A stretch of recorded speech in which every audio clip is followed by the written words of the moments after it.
Hello everyone, and welcome to The Mortuary. I am the Mortician.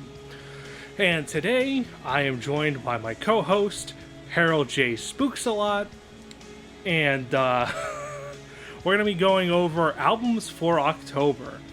So, let's bust out our notebook here and get started. The first album we have here is Acid Witch's Evil Sound Screamers. I picked this out for a couple of reasons, but there's actually a really big reason. This entire band is just Halloween themed. I literally could have picked anything this band had ever made, and unironically, it would have fit here. But I picked Evil Sound Screamers specifically because of the use of samples. There's a lot of, I want to say newscasts. There's one specifically that talks about Maniac and how controversial it was. There's a lot of like spooky, ooky, generic Halloween kind of music that you'd feel like you'd hear in a Tim Burton special or something. So I think this perfectly fits Halloween. The next one we have Mortician's Mortal Massacre. This, of course, had to be on here. I'm a huge Mortician nut. Love the band. And this is probably my favorite release by them. There are some samples, but I believe there's actually 3 songs and one of them has a sample. I don't think all 3 of them have a sample on this, but the music is phenomenal either way. Third, we have Typo Negative's October Rust. I got shit from a friend because I didn't include Typo Negative last time, so I figured I might as well include them this time and include my favorite album that has my favorite song on it, Wolf Moon.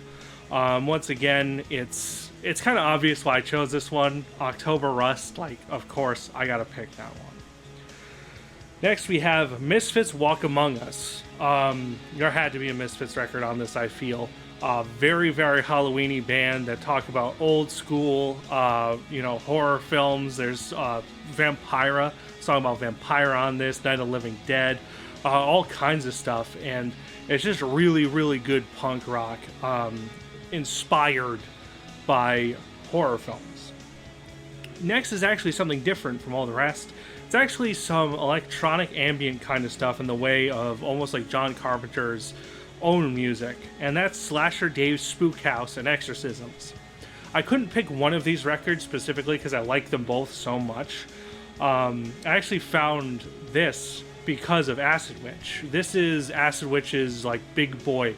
He does the vocals, he does the keyboards, I think he does the guitars and the drums as well, but he's just the big boy in Acid Witch. So of course, when I first found Acid Witch, I just found everything. I mean, hell, even my horrific shirt, which, yes, I did wash this. I know I wore this in the last video, someone pointed out, but yeah, I did wash this. But I'm just a big, huge fan of Slasher Dave's work, and these two are no exception. If you love the soundtrack for Halloween or Nightmare on Elm Street or any of those really old school like 80s slasher films, you're going to love these 2 records. Absolutely incredible. Similarly, we have Satanic Panic 81, The Sacrifice Hunter. It's actually very similar to what I just described, how I described Slasher Dave stuff.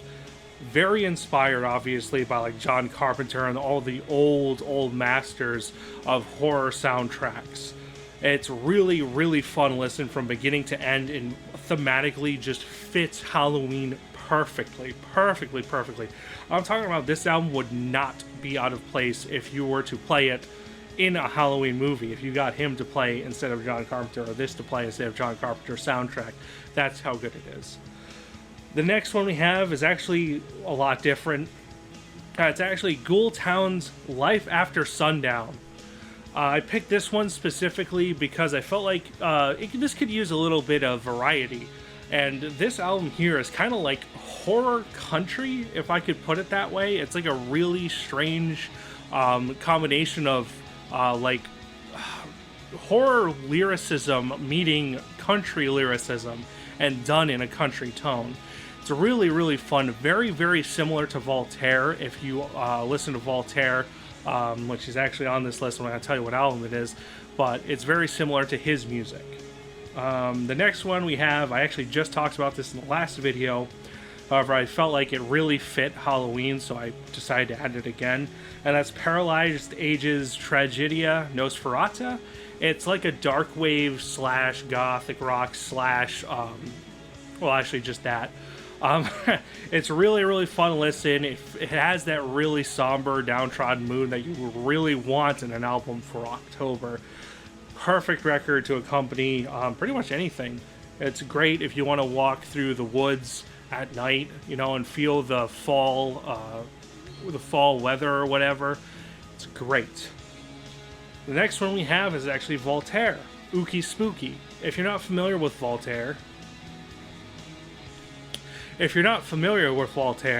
he actually does this kind of Spanish tango sort of music, but once again, similar to Ghoul Town that we just talked about, it's all horror themed.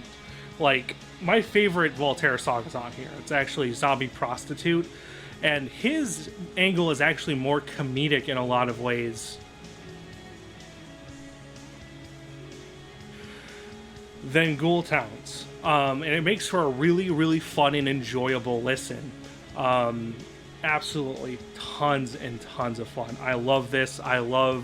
Me and my friend listened to Voltaire a lot, and I mean a lot, during October. He's like the pinnacle of spooky, fun, jiving kind of music. It's really fun. Next and last, we have, of course, the voice of Allah, Psychosexual, Torch the Faith. Peace out.